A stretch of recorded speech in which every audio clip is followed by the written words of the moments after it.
사랑하는 성도 여러분, 크신 권능의 역사를 함께 하신 하나님께서는 이 시간 여러분에게 주실 응답과 축복의 보따리를 한아름 준비해 놓고 계십니다. 시편 107편 9절에 보면 저가 사모하는 영혼을 만족해 하시며 줄인 영혼에게 좋은 것으로 채워주심이로다 한 말씀처럼 하나님의 은혜를 간절히 사모하는 심령으로 이 시간 증거하는 말씀을 듣고 믿음을 내보일 때에 예비된 축복들이 바로 여러분의 것이 되는 것이지요. 그러므로 여러분 모두가 이 시간 마음문을 활짝 열고 아멘으로 하답하심으로 응답받아 하나님께 마음껏 영광을 돌리시기를 주님의 이름으로 축원합니다. 사랑하는 성도 여러분, 오늘은 하나님의 독생자 예수 그리스도에 대해 증거해 드리고자 합니다.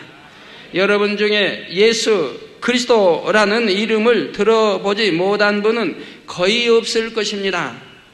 그러나 정작 왜 예수만이 인류의 구세주가 되십니까? 또 믿는다고 어떻게 구원을 받습니까? 물으면 오늘날 많은 그리스도인들이 명쾌하게 답변하지 못하는 것을 볼 수가 있습니다. 이러한 내용은 우리의 구원과 직결되는 참으로 중요한 것임에도 불구하고 많은 사람들이 영적인 의미를 모르는 채 신앙생활을 하는 것이지요.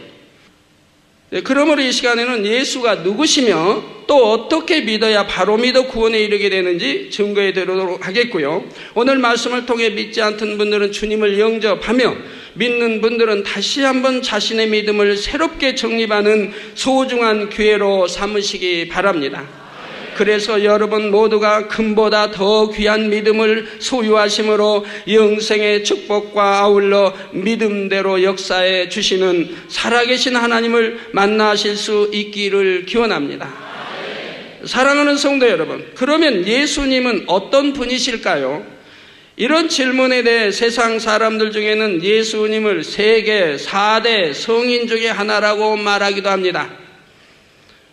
또 어떤 사람은 기독교의 창시자라 하거나 선한 일을 하신 훌륭한 분이라고 말하지요. 그러나 우리 하나님의 자녀된 사람들은 당연히 인류의 모든 죄를 대속하신 구세주로 분명하게 고백할 수 있어야 합니다. 하나님의 피조물인 사람과 동격으로 우리 예수님을 놓아서는 절대로 안 됩니다. 그래서 4대 성인 중에 한 분이라 그렇게 해서는 안 된다. 어찌 우리 주님이 공자나 소크라테스나 이런 걸 동격으로 놓을 수가 있습니까? 창조주 하나님의 독생자 아들이요 우리의 구세주요 만왕의 왕이요 만주의 주가 되시는 분인데요.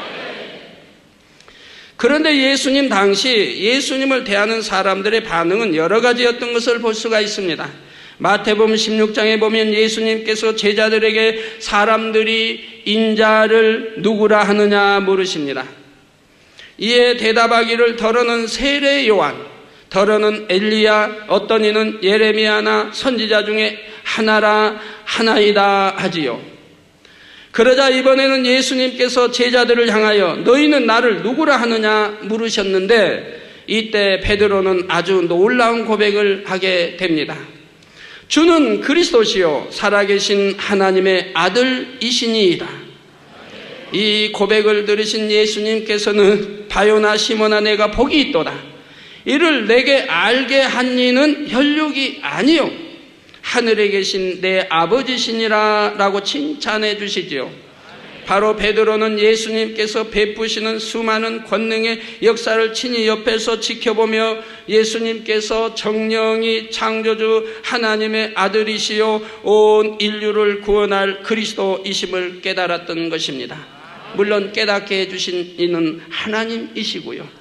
마찬가지로 오늘날 이 제단에서 나타나는 권능의 역사는 예수님이 누구신지 분명히 증거하고 있습니다. 곧 예수 그리스도는 결코 피조물인 사람과 동등되이 취급될 수 없는 창조주 하나님의 아들이요 근본 하나이신 분입니다.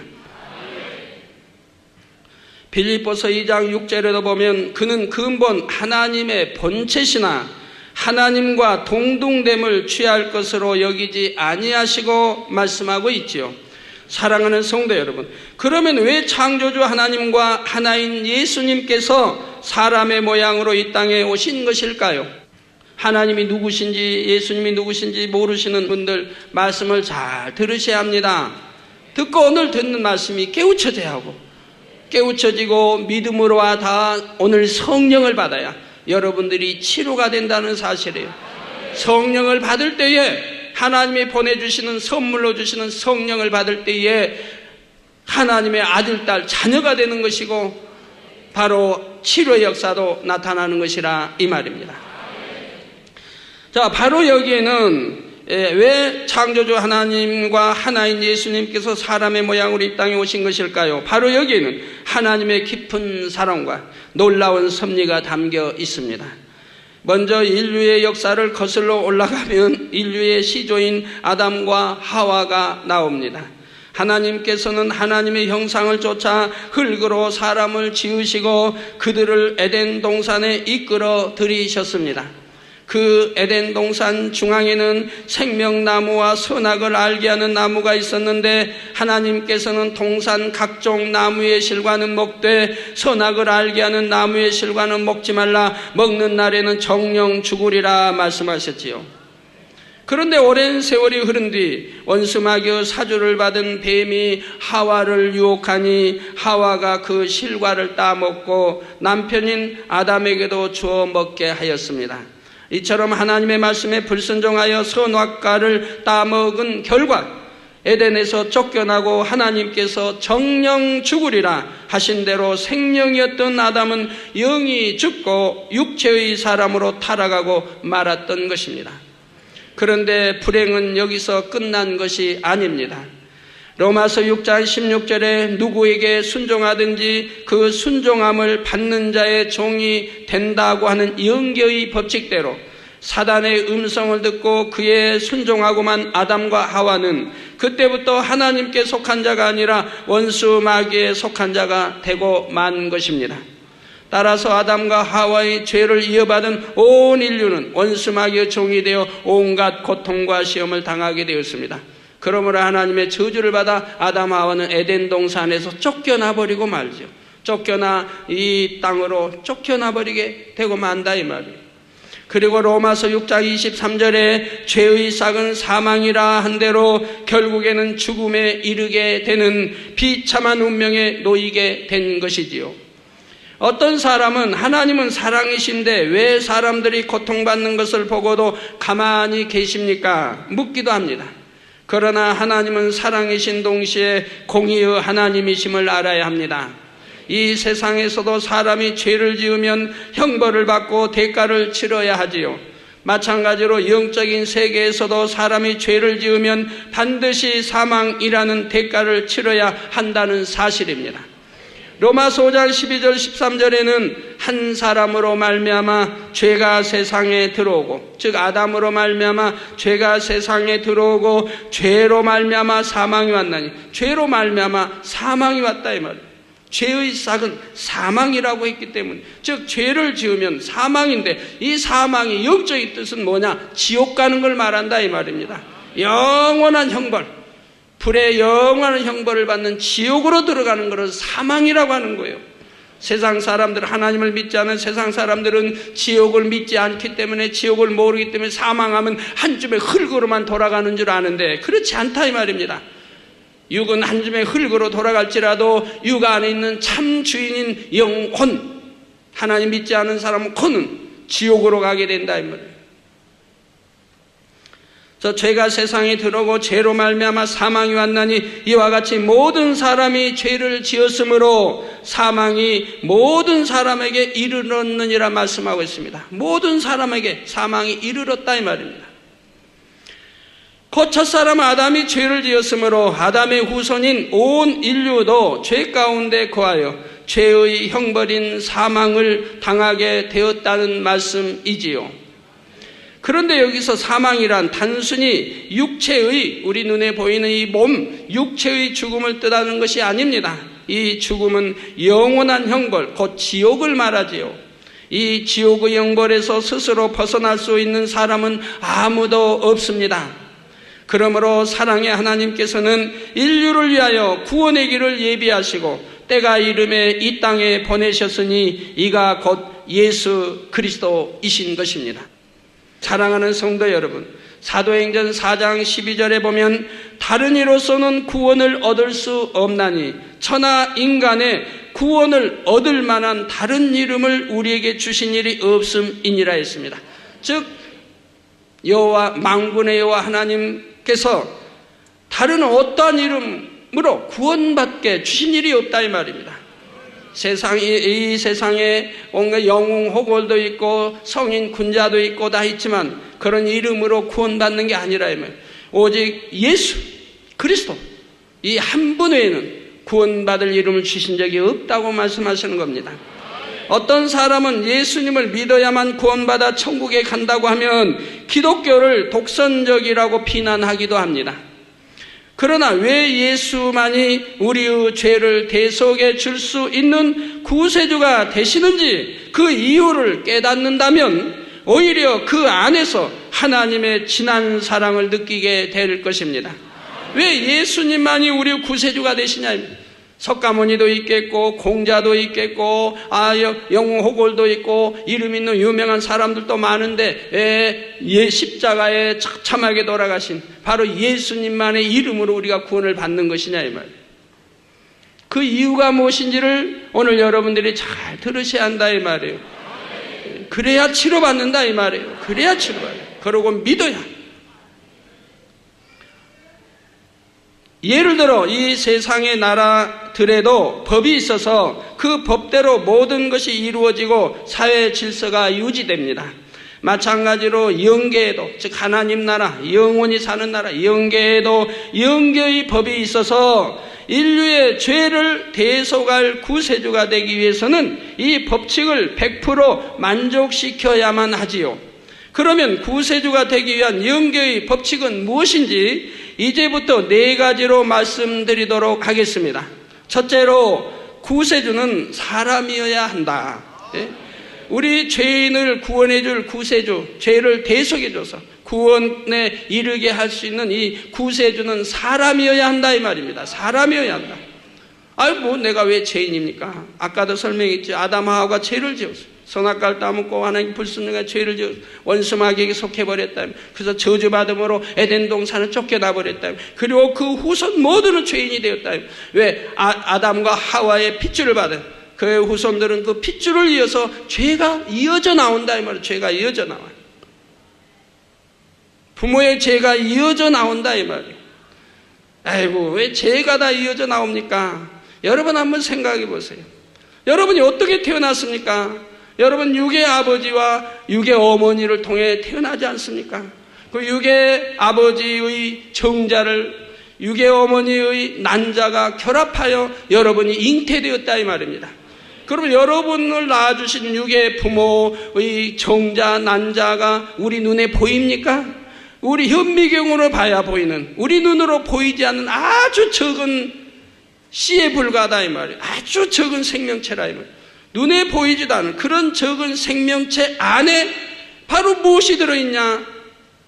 잉태되어 이제 자라게 되면 피로 쪽에서 잉태되어 자라면 그 안에 여러분을 낳아주신 부모의 눈, 코, 입, 귀가 닮은 얼굴의 형상에 아비가 몸집이 크면은 그 아들도 몸집이 크게 나오고, 왜소하면 왜소하게, 또 성질도 닮아 나오고, 습관, 버릇까지도 닮아 나오고,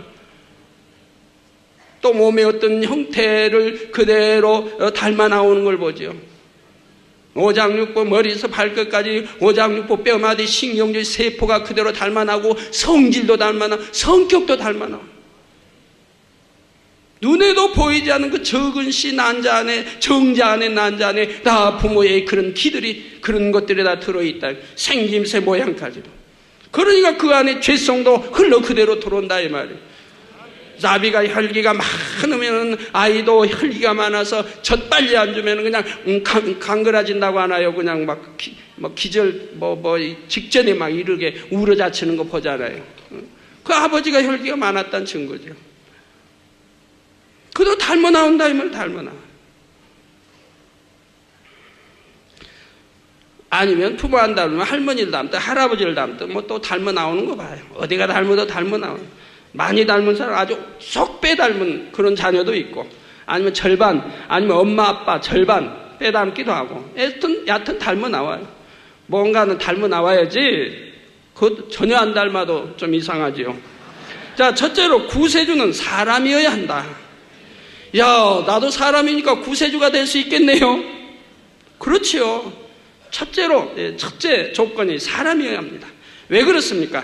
고린도전서 15장 21절에 보면 사망이 사람으로 말미암았나니, 즉 아담으로 말미암았나니 죽은 자의 부활도 사람으로 말미암는도다. 죽은 자가 다시 살아나려고 하면 바로 사람으로 인해야 된다 이 말입니다. 그래서 우리의 구세주는 첫째 조건이 사람이어야 한다 이 말입니다. 그러니까 여러분도 구세주의 네 가지 조건에 사람이어야 한다. 첫째 조건은 여러분들도 성립되지요. 즉 사망이 사람인 아담으로 인하여 왔으니 죽었던 영이 다시 부활할 수 있음도 사람으로 말미암아야 한다는 말씀이지요. 짐승이나 새나 하늘의 천사나 그 어떤 것도 사람의 죄를 온전히 대속할 수는 없습니다.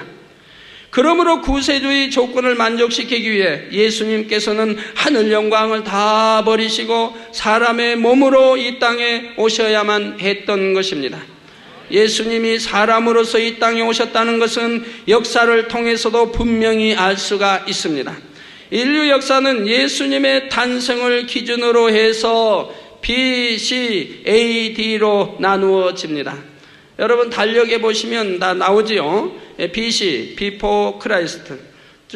우리 주 예수 그리스도 태어나기 이전의 역사를 BC, Before Christ의 B자, C자 약자를 따서 BC라고 여러분이 학교 다니면서 역사에서 배우셨다 이 말이에요. 또 AD, 에노 도미나이, 즉 A, 그래서 A자, 도미나이, D자에서 AD로 나누어집니다. 예수님의 탄생을 기준으로 해서 예수님이 태어나시기 이전의 역사는 BC, 태어나시기 이후의 역사는 AD라고 한다 이 말입니다. 이처럼 예수님은 인류의 죄를 대속해 주시기 위해 이 땅에 사람으로 오신 분임을 알 수가 있습니다. 둘째로 구세주가 되려면 아담의 후예가 아니어야 합니다. 지금 구세주란 말이 뭐예요? 우리는 죄로 인해 사망, 즉 지옥 가게 되었다 이 말입니다. 근데 누군가가 우리 죄를 대속해 주실 분이 나온다면 이분이 우리 구세주가 된다 이 말이에요. 죄를 대속해 주면 나는 죄인이 아닌 거로 천국에 갈 수가 있다 이 말입니다. 누군가 내 죄를 대속해 준다고 하면, 그래서 우리 죄를 대속해 주는 분이 구세주라 이 말이에요. 그래서 둘째로 구세주가 되려면 아담의 후예가 아니어야 한다 이 말입니다. 아담이 불순종하여 범죄한 후로 아담의 핏줄을 타고난 아담의 후예들도 모두 원죄를 물려받고 태어나게 되었습니다. 돌도 안 된 어린아이를 보아도 이러한 사실을 잘 알 수가 있지요. 어떤 분은 갓난아이가 무슨 죄가 있느냐고 할 수도 있겠지만 이런 경우를 생각하면 쉽게 이해가 가실 것입니다. 가령 갓난아이가 보는 앞에서 엄마가 다른 아이에게 젖을 물려보십시오. 이제 돌밖에 안 된 아이 앞에 자기 그 엄마의 젖을 다른 아이에게 물려보시라 이 말이에요. 그러면 이 아이는 어떤 반응을 보입니까? 투정을 부리다가 엄마 품에 안긴 아이를 밀치거나 막 때리려고 합니다. 와서 막 밀치고 막 엄마 젖 못 빨게, 내 엄마 젖이야 네가 왜 빨어, 막 밀치고 막 하려고 한다 이 말. 그러다가 안 되면 엄마를 뒤에서 등하서 이제 엄마를 때립니다. 때리기도 하고 나중에는 분을 못 이겨 앙 하고 울음을 터뜨리지요. 너는 이건 네 젖이야, 내 이 엄마의 젖은 네 젖이야. 다른 아이가 이 젖 빨면 너 가만히 있지 마. 엄마가 가르친 적이 없다 이 말이에요. 그럼 어디서 타고났습니까? 바로 부모의 키를 통해 바로 이러한 성질들, 이런 죄성들이 다 타고났더라 이 말이에요. 이거 하나만 봐도 알 수 있지 않습니까? 언제 그 아이에게 시기하고 미워하는 것을 가르쳐 준 것도 아닌데 어떻게 아이에게 이런 악이 나오는 것입니까? 바로 이미 본성 속에 미움, 시기, 질투 같은 부모의 그 죄성이 있기 때문입니다. 인류의 시조인 아담의 죄성이 기를 타고 전해져서 아담의 후손은 모두 원죄를 갖고 태어나게 된 것이죠. 이렇게 부모의 길을 타고 태어난 죄성을 원죄라고 한다. 원래부터 있는 죄성, 원죄라고 말한다 이 말입니다. 그러므로 아담의 후예는 다른 사람의 죄를 대속할 자격이 없습니다. 자신도 돈이 없어서 빚을 진 사람이 다른 사람의 빚을 탕감해 줄 수는 없는 것과 같은 이치이지요. 여러분, 만약에 형님이 동생이 지금 부채가 많이 있습니다. 부도나게 생겼고 감옥 가게 생겼습니다. 그런데 형이 그냥 너무 안쓰럽습니다. 동생의 부채를 갚아주고 싶은데 형도 역시 가난해요. 형도 역시 부채가 있어요. 그러면 동생을 아무리 사랑한다 할지라도 동생의 부채를 갚아줄 수 있습니까? 감옥에 갈지라도 어찌할 수가 없어요. 자, 그러면 우리 예수님은 어떠하십니까? 예수님은 사람으로 태어나셨지만 남녀의 정자와 난자가 결합하여 잉태되신 분이 아닙니다. 마태복음 1장 18절에 예수 그리스도의 나심은 이러하니라. 그 모친 마리아가 요셉과 정혼하고 통과하기 전에 성령으로 잉태된 것이 나타났더니, 즉 육에 사랑한 게 아니라 정혼한 요셉, 장차 남편이 될 요셉과 무슨 사랑을 나눈 게 아닌데 저절로 잉태가 됐다 이 말이에요. 그래서 마리아가 요셉과 정혼하고 동거하기 전에 성령으로 잉태된 것이 나타났더니 한대로 예수님은 동정녀 마리아를 통해 태어나기는 하셨지만 하나님의 능력 가운데 성령으로 잉태되신 것입니다. 그러니까 요셉의 육의 아비인 요셉의 정자를 받은 것도 아니고 또 마리아의 동정녀 마리아의 난자를 받아 태어난 게 아니라 이 말이에요. 그냥 그 몸만 빌었다 이 말이에요. 이 몸에다 하나님이 성령으로 잉태시켜서 자라서 나오게 했다 이 말이에요. 그러니까 엄마 아빠의 정자 난자를 받아 태어난 게 아니라 이 말이에요. 그냥 몸만 빌어서 나왔어요. 그래서 성경에 보면 예수님은 한 번도 동정녀 마리아를 어머니라고 부른 적이 없어요. 여인이여는 하죠. 여인이요. 어머니라고 부른 적이 없어요. 제자들이 나가 이제 기록할 때 모친이라고 기록하지, 예수님은 어머니 한 적이, 어머니 하면 이상해져 버리잖아요. 하나님과 동격을 가지신 분인데, 하나님과 하나이시며 하나님 독생자 아들이 어머니 그러면 어찌된, 그럼 하나님이 부인이 있단 말이에요? 하나님은 스스로 계신 분인데 말이 안 되잖아요. 우리 정확히 알아야 돼요. 만약에 난자를 받았다면 모르는데 난자를 받은 게 아니에요. 어머니가 난자를 받아 태어난 게 아니에요. 또 이게 정자를 받아 태어난 게 아니고 그냥 배만 빌어서 거기에 성령으로 하나님이 잉태시켜서 낳았다 이 말입니다. 이게 몸만 빌려준 거예요. 배만. 그러니까 친어머니 이런 어머니가 아니라 이 말입니다. 우리 주님이 어머니라고 표현한 적은 하나 있죠. 십자가상에서 내 어머니라. 그거는 우리 주님의 어머니란 뜻이 아니고 요한에게 말하는 거예요. 제자 요한이 있으니까 거기 십자가 매달려 있을 때 제자 요한이 있으니까 제자 요한에게 내 어머니라. 이제 불쌍한 여인이 이제 아들이 십자가에 이제 이렇게 운명에 이제 하니까 그러니 요한에게 내 어머니라. 네가 어머니처럼 섬기라 한 말이에요. 성경 어디에 봐도 주님의 어머니라 한 적이 없어요.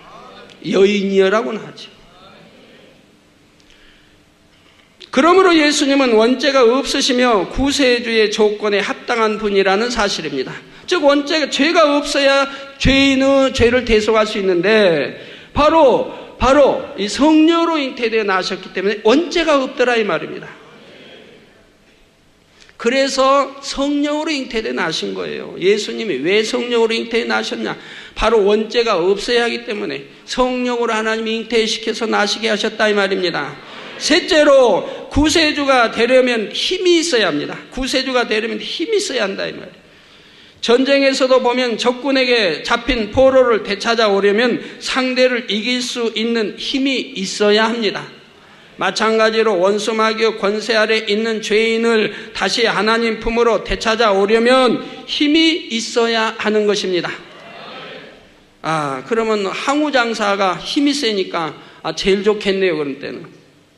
그런데 영계에서는 죄가 없는 것이 곧 힘입니다. 영계 영계에서는 죄가 없는 것이 곧 힘이라 이 말이에요. 여러분, 힘이 있어야 원수마귀도 이기고 질병도 이기고 귀신도 이기고 다 이기는 거예요.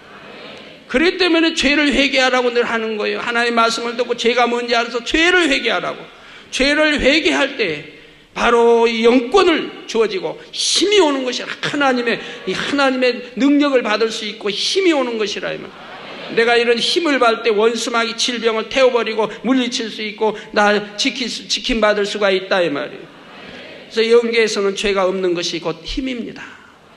죄에는 원죄와 자범죄가 있는데, 원죄는 부모의 기와 핏줄을 물려받아 나온 죄성을 말하며, 자범죄는 사람이 태어나서 스스로 짓는 죄를 말합니다.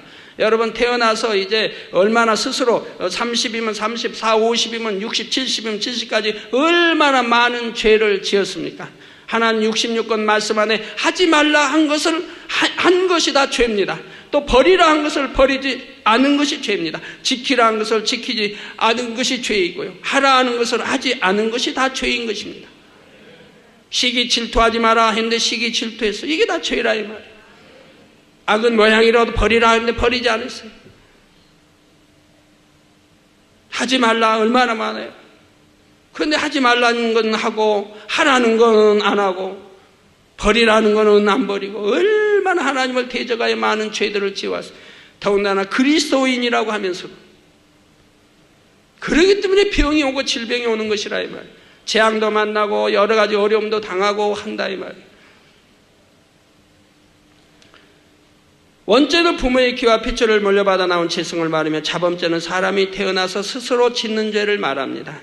인류 역사상 아무리 착한 사람이라도 원죄가 없이 태어난 사람은 없습니다.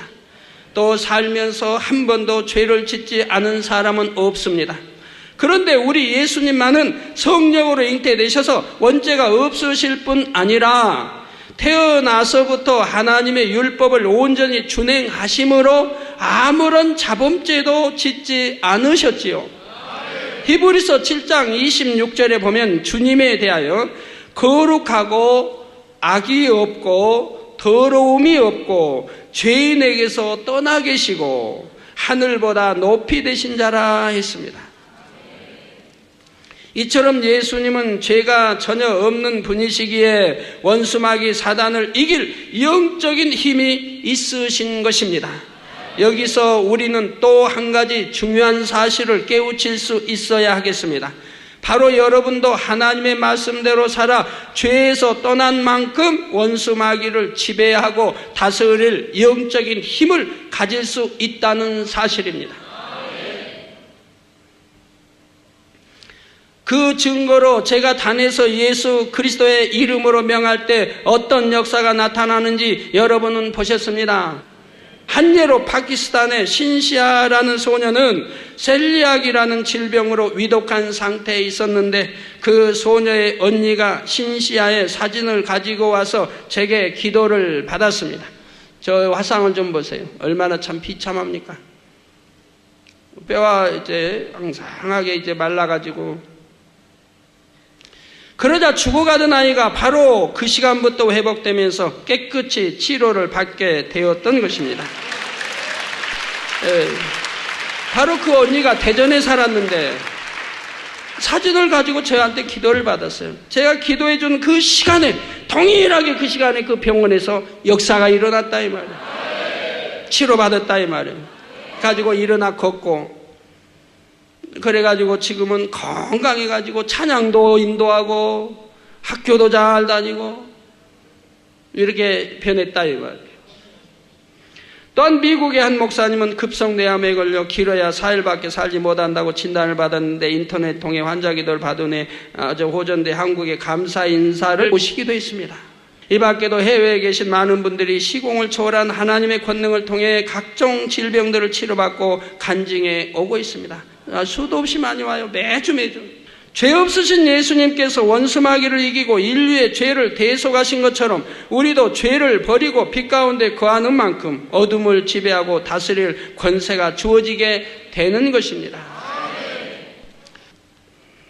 성도 여러분, 마지막 네 번째로 구세주가 되기 위해서는 사랑이 있어야 합니다. 사랑이요. 앞서 말씀드린 모든 구세주의 조건을 만족했다 해도 자기의 생명을 희생할 수 있는 사랑이 없으면 구세주가 될 수가 없습니다. 다른 사람의 죄를 대속하려면 죄인들이 받아야 하는 사망의 형벌을 대신 받아야 하기 때문이지요. 예수님께서는 우주 만물의 창조주시요 하나님의 독생자이셨지만 피조물인 사람들에게 온갖 조롱과 멸시, 천대를 받으셨습니다. 특히 하나님을 믿는다고 하는 이들로부터 구약의 율법을 믿고 준수, 지켜 행한다고 하는 사람들로부터 제사장, 대제사장, 장로들, 율법학자들, 바리새인, 하나님을 잘 믿는다고 하는, 하나님 말씀을 잘 지킨다고 하는 사람들로부터 우리 예수님은 온갖 조롱과 멸시와 천대를 받으셨다 이 말이에요. 또한 나무 십자가에 손과 발을 못 박히우시고 머리에는 가시면류관을 쓰셨으며 온몸은 채찍으로 맞으시고 옆구리는 창으로 찔려 물과 피를 다 쏟으셨지요. 참으로 엄청난 고난을 친히 받으셨던 것입니다. 그런데 여러 가지 형벌 중에서 왜 예수님은 십자가의 형벌을 받으셔야만 했을까요? 칼로 목 베일 수도 있고 사자법이 되게 할 수도 있는데 왜 예수님은 십자가의 형벌을 받으셔야만 했을까요? 이것도 영계의 법칙에 의한 것으로 갈라디아서 3장 13절에 보면 나무에 달린 자마다 저주 아래 있는 자라 했습니다.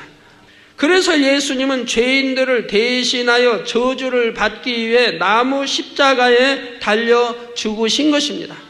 달리려고 하니까 자연히 이렇게 십자가에, 나무 십자가에. 또한 히브리서 9장 22절에 보면 피 흘림이 없은즉 사함이 없느니라 했습니다. 즉 죄사함이 없다. 피를 흘려야 죄사함이 된다. 즉 피 흘림을 통해 죄가 사해진다는 말씀입니다. 즉 피도 다 같은 피가 아니에요. 우리 주님 피와 우리 피가 달라요. 우리 피 흘린다고 죄사함이 되는 게 아니에요. 우리 주님의 피, 즉 보혈의 피를 흘려야 돼요. 보혈의. 우리 주님의 피를 보혈의 피, 즉 죄가 전혀 없는 피, 원죄와 자범죄가 없는 이 보혈의 피가 죄를 사할 수 있다 이 말. 그렇기 때문에 우리 주님의 피만이 우리 죄를 대속할 수가 있다 이 말입니다. 우리 주님이 나무 십자가에 달리신 것, 저주 아래 있는 자, 나무에 달린 자마다 저주 아래 있는 자라. 이 저주는 뭡니까? 율법의 저주라 이 말이에요. 이 율법의 저주를 속량하기 위해서 우리 주님이 나무에 달리셨다 이 말이에요. 그럼 율법의 저주가 뭡니까? 죄의 삭은 사망, 죄를 지으면 사망, 지옥 간다고는 이 율법의 저주에서, 이 율법의 저주를 속량하기 위해서 나무에 달리셨다 이 말입니다. 그래서 교회마다 보면 십자가는 나무로 다 되어 있죠. 돈이 없어 나무로 하나요? 좋은 금으로도 할 수 있겠고 은으로도 할 수 있겠고 동으로도 할 수 있겠는데 나무로 하는 것이라 이 말이에요. 때로 나무로 아닌 것도 이렇게 하긴 합니다만은 주로 나무로 이렇게 많이 여러분 가정이 같으면 나무로 해야 되는 거예요. 돈만 그냥 더 멋있게 한다고 금으로 하고 그런 게 아니에요. 그러나 이제 교회 지붕위에나 이렇게 하는 거는 나무로 안 해도 돼요. 왜? 나무로 할 수가 없잖아요. 비 오면 맞아 썩고 이러니까 썩지 않을 좋은 것으로 이렇게 하고 또 불도 들어와야 되고 하니까 그런 건 다른 거로 하지만 그러나 왜 나무의 십자가에 달리시고 십자가 나무를 한 것쯤은 이해하고 계셔야 되겠죠. 자, 그러므로 여러분 이제 우리가 믿는 예수님만이 왜 구세주가 되셨는지 그 이유를 잘 아셨을 것입니다. 바로 구세주가 되기 위한 4가지 자격 조건. 첫째는 사람이어야 하고, 둘째는 아담의 후예가 아니어야 하며, 셋째는 원수 마귀를 이길 영적인 힘이 있어야 하고. 여러분도 통해서 죄를 회개해봐요. 그러면 원수 마귀 이길 힘이 와요. 즉 질병들이 떠난다 이 말이에요. 질병들이 떠나요. 질병. 온갖 질병과 더러운 것들이 몸에서 떠난다 이 말이에요. 그래서 회개하라고 하는 거예요. 통해 잡아가라고 하는 거예요. 그래서 영적인 힘이 있어야 하고 마지막으로 죄인을 위해 대신 죽을 수 있는 사랑이 있어야 하기 때문입니다. 성도 여러분, 그런데 다른 종교나 고행을 하는 사람들은 자기의 노력이나 행함으로 구원을 얻고자 하는 것을 볼 수가 있습니다. 그러나 성경은 오직 믿음으로만 구원에 이를 수 있다고 말씀합니다. 그러면 예수님을 구세주로 믿는다고 해서 어떻게 죄사함을 받고 구원을 받게 되는 것일까요? 이것을 알 때 여러분에게 큰 능력이 되실 것입니다. 본래 사람은 하나님의 형상으로 지음받은 존재로서 만물을 다스리고 지배할 권세가 있었습니다. 아담에게 하나님이 그런 권세를 주셨지요. 그런데 아담이 하나님의 말씀에 불순종하여 죄가 들어오게 되면서부터 원수 마귀의 권세 아래 놓이게 되었지요. 이 사실을 알 수 있는 대목이 창세기 3장 14절에 나옵니다. 하나님께서 아담으로 범죄케 한 뱀을 저주하시기를 배로 다니고 종신토록 흙을 먹으라 하셨습니다. 뱀에게는 배로 다니고 종신토록 흙을 먹으라. 실제로 뱀이 흙을 먹습니까? 먹지 않습니까? 뱀이 흙을 먹는 거 보셨나요? 못 보셨을 거예요. 뱀은 살아있는 개구리나 쥐 혹은 곤충을 먹고 삽니다. 그러므로 여기서 뱀에게 흙을 먹으라는 말씀은 영적인 의미로서 흙으로 지음받은 사람 중에서 죄 가운데 사는 사람을 먹으라는 뜻입니다. 죄 가운데 사는 사람, 어둠 가운데 사는 사람, 진리가 아닌 비진리 가운데 사는 사람을 먹으라는 거예요. 우리 하나님은 어떤 자녀를 원하십니까? 죄가 없는 거룩한 자녀, 악이 없는 자녀, 선한 자녀, 의로운 자녀, 온유한 자녀, 우리 하나님, 우리 주님 닮은 자녀를 원하신다 이 말. 그랬기 때문에 이 땅에 인간 경작을 시키는 거예요. 원수 마귀를 두고 인간 경작. 그래서 그런 죄를 다 버리고 선한 천국 백성으로 만드셔서 천국으로 이끌어 들이신다 이 말이 구원하셔서.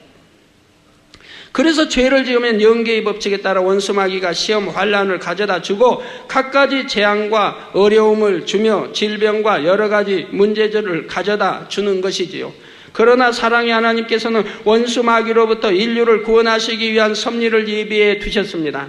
창세기 3장 15절에 보면 하나님께서는 장차 구세주가 나타나 뱀의 머리를 상하게 할 것을 말씀하시는데, 이는 곧 원수 마귀 사단의 권세를 깨트린다는 의미입니다. 뱀은 머리를 깨트려 버리면 이제 죽는 거지요.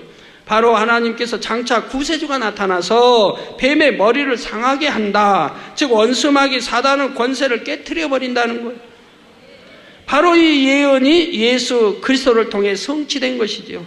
그래서 원수 마귀는 구세주가 언제, 바로 이스라엘의 왕 또는 구세주가 언제 태어나나 그것만 바라보고 있는 거예요. 그래서 하나님의 권능을 행하는 선지자들 잡아 죽이려고 하고, 예수님의 구세주가 태어났다고 동방 박사들이 알려지니까 그 나라의 왕 헤롯을 통하여 예수를 잡아 죽이려고 하게 되죠. 그래서 2살 이하 모든 사내 아이를 잡아 죽이게 하죠. 그러나 하나님은 원수 마귀의 궤계를 아시기 때문에 저 애굽으로 피난하게 하셨고, 때가 이르면 다시 돌아와서 나사렛에 가서 성장하시는 것을 보게 됩니다. 자, 원수 마귀는 하나님의 아들이신 예수님을 알아보고 악한 사람들을 사주하여 어떻게든 예수님을 죽이고자 했습니다. 예수님만 죽이면 자신들이 영원히 이 땅에서 왕 노릇할 줄 알았던 것입니다. 그래서 결국 죄 없으신 예수님을 십자가에 달려 죽게 했으나 이것이 오히려 자기 무덤을 판격이 되고 말았습니다. 십자가 달려 처형했으니까 원수 마귀 누시퍼를 위시하여 공중곳에 잡은 사자들과 그의 사자들, 그 악한 영들과, 복수로 나오지 성경에 악한 영들, 4마리 영이 있어요. 악한 영들과 그의 사자들과 이들이 잔치를 벌이죠. 이제는 됐다. 이제 영원히 우리 세계다. 공중권세는 영원히 우리가 잡고 인간을 영원히 우리가 먹고 살 것이다 라고 아주 자축을 하게 돼요. 그래서 이것이 오히려, 그러나 그게 아니라 이 말이에요. 만세년에 감춰진 하나님의 비밀은 그게 아니라 이 말입니다. 죄 없으신 예수님을 십자가에 달려 죽게 했으니 이것이 오히려 자기 무덤을, 원수 마귀가 자기 무덤을 판 것이라 이 말입니다. 무슨 말입니까? 영계의 법은 죄의 삭은 사망이라 이 말입니다. 다시 말해 죄가 있을 때만이 사망의 형벌을 받는다는 말이지요. 그런데 원수 마귀는 예수님을 죽이는 데만 혈안이 되어서 그만 영계의 법을 어기고 죄 없으신 예수님을 죽이고 말았습니다. 전에는 아담이 하나님의 말씀을 어김으로 권세를 원수 마귀에게 빼앗겼는데, 이번에는 원수 마귀 자신이 영계의 법을 어김으로 인류를 사망으로 이끄는 권세를 빼앗기게 된 것입니다. 죄 없으신 예수님을 잡아 죽였기 때문에. 그래서 우리가 예수 그리스도의 이름으로 사망 권세에서 노임받게 된 거예요. 그러므로 죄 없으신 예수님은 죽음에서 부활하셨고, 원수 마귀는 예수 그리스도를 믿는 사람들을 다시 하나님의 자녀로 내어줄 수밖에 없게 되었습니다. 공의로우신 하나님의 영계의 법칙에 합당한 것이지요. 또 주님의 고난으로 말미암아 믿는 사람들은 질병, 연약함, 가난 등 온갖 저주에서도 놓여날 수 있게 되었습니다. 이러한 섭리를 베푸신 하나님의 지혜가 놀랍지 않습니까? 고린도전서 2장 7절 8절에는 오직 비밀한 가운데 있는 하나님의 지혜를 말하는 것이니, 비밀한 가운데 있다, 감춰놓은 것이니 곧 감추었던 것인데 하나님이 우리의 영광을 위하사, 우리 예수 믿고 구원받아 부활하여 천국에 갈, 하나님의 자녀가 되어 천국에 갈 이 영광을 위하사 만세전에 미리 정하신 것이라. 이 지혜는 이 세대의 관원이 하나도 알지 못하였나니 만일 알았다면 영광의 주를 십자가에 못 박지 아니하였으리라. 만일 원수망 사단의 세력가 있는 권세자들, 세력가 있는 자들이 이런 사실을 알았다면 예수를 십자가에 못 박지 않았을 것이라, 이 말입니다. 이러한 십자가의 섭리를 깨달아 우리가 왜 예수 그리스도를 믿을 때 죄 사함을 받고 구원에 이르게 되는지 바로 알 때에 원수 마귀가 두려워 떨게 되는 것입니다. 사랑하는 성도 여러분, 누구든지 주 예수를 믿으면 죄 사함을 받고 하나님의 자녀가 되는 권세를 누리게 됩니다. 그러나 믿어도 바로 알고 믿는다는 것이 중요합니다. 단지 입으로만 믿습니다 하는 것이 아니라 십자가의 섭리를 바로 알고 중심에서 믿는다면 죄를 버리고 하나님의 뜻을 쫓아 살게 되는 것입니다. 요한복음 14장 23절에도 보면 예수께서 대답하여 가라사대 사람이 나를 사랑하면 내 말을 지키리니, 우리가 예수가 우리 구세주인 것을 알았다면 당연히 하나님을 사랑하고 예수 그리스도를 사랑하게 되는 거예요. 그런가 예수 그리스도를 사랑하면, 사람이 나를 사랑하면 내 말을 지킨다. 내 말을 지키리니 내 아버지께서 저를 사랑하실 것이요. 그래서 우리 우리 구주 예수 그리스도의 말씀을 우리가 지키게 되면 하나님 아버지의 사랑을 받는다, 이 말이에요. 그래야 내 아버지께서 저를 사랑하실 것이요. 우리가 저에게 와서 거처를 저와 함께 하리라. 주님이 오셔서 우리와 함께 하신대요. 우리 함께 하신대요. 그렇다면 여러분들의 믿음은 어떤 믿음인지 스스로 점검해 보시기 바랍니다. 바로 주님을 믿는다 하지만 하나님께서 보실 때는 참 믿음이 아니기 때문임을 알아야 합니다. 하나님의 말씀을 들어 알지만 죄를 버리지 않고 말씀대로 행하지 않기 때문이지요.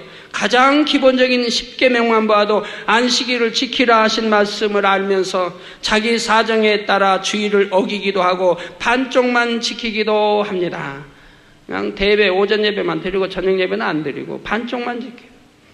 11조를 드리라 해도, 또 그것이 축복이라 해도 하나님 앞에 드리는 것이 아까워 드리지 않고, 드린다 해도 온전히 드리지 않습니다. 하나님은 말라기에도 온전한 11조를 드리라는데 온전한 11조도 안 드리면서 그것까지도 잘 안 드린다, 이 말이에요. 그건 하나님을 도적질하는 것이라고 되어 있는데, 11조로 온전한 11조 안 되면 하나님 것을 도적질하는 것이라고 성경에 되어 있는데, 하나님 거를 도적질하니 이거 어떻게 되겠어요? 그러니 하나님과는 아무 소용이 없는 게 되고, 주여 믿습니다 100번 해도 소용이 없는 거 아니겠어요?